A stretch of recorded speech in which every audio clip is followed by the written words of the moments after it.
भूतिया ब्रिज।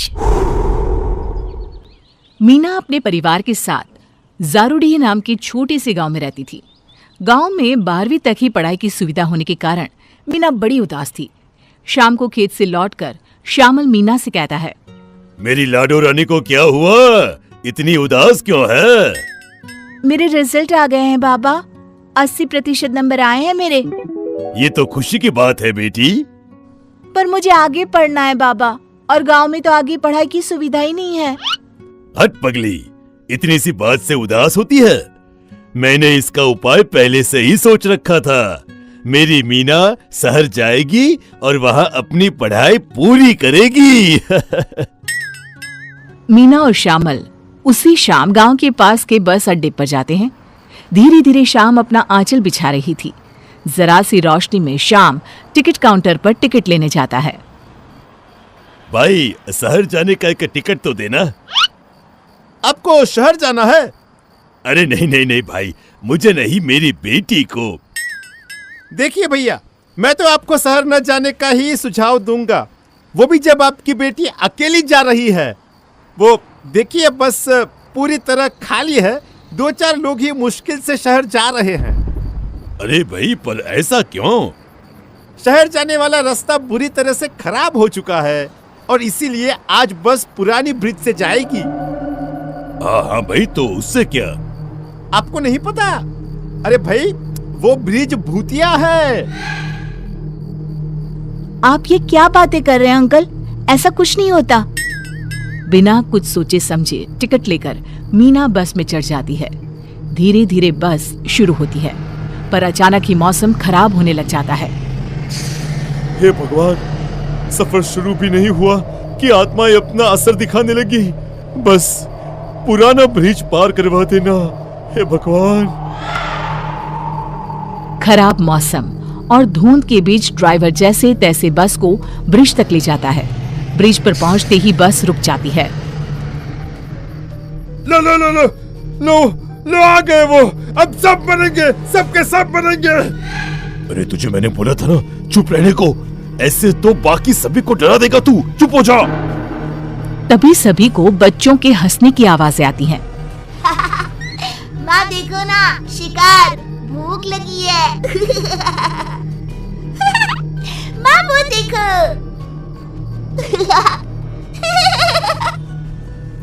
ये किस चीज की आवाज है? ये बच्चे कहाँ से बोल रहे हैं? वो आ गई। पारो अपने बच्चों के साथ आ गई। मैंने कहा था ना, पर कोई मेरी बात सुनता कहा था मैंने। बस अपने आप जोरों से हिलने लग जाता है, मानो कोई ताकत उसे हिला रही हो। मीना ने घबराकर बाहर देखा तो वो देखती है कि एक 8-9 साल का बच्चा बस हिला रहा है।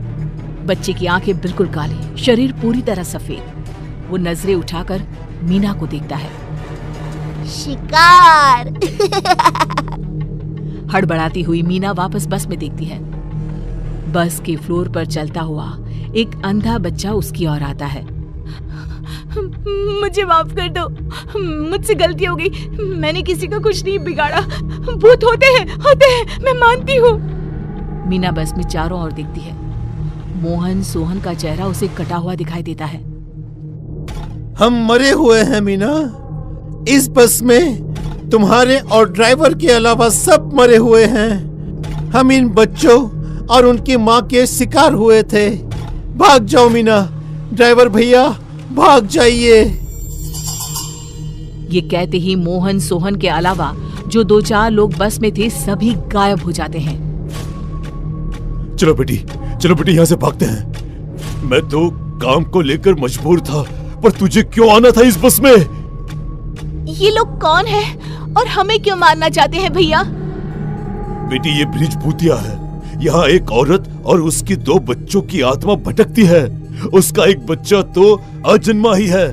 बहुत बुरी आत्माएं होती हैं बेटा, बहुत बुरी। पर कोई तो कारण होगा। वो लोगों को परेशान क्यों करती है? ऐसे ही तो वो लोगों को नहीं सताएगी। ऐसी आत्माओं के लिए कोई जगह नहीं होती। जहन्नुम में भी इनके लिए जगह नहीं होती। ड्राइवर मीना का हाथ पकड़कर बस से उतरता है और भागना शुरू करता है। भागो बेटी, भागो यहाँ से।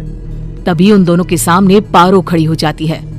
उसका चेहरा ऐसा कि देखकर मन से सारी खुशी छिन्न भिन्न हो जाए। काले अंधेरे में भी उसका सफेद चेहरा साफ देखा जा सकता था।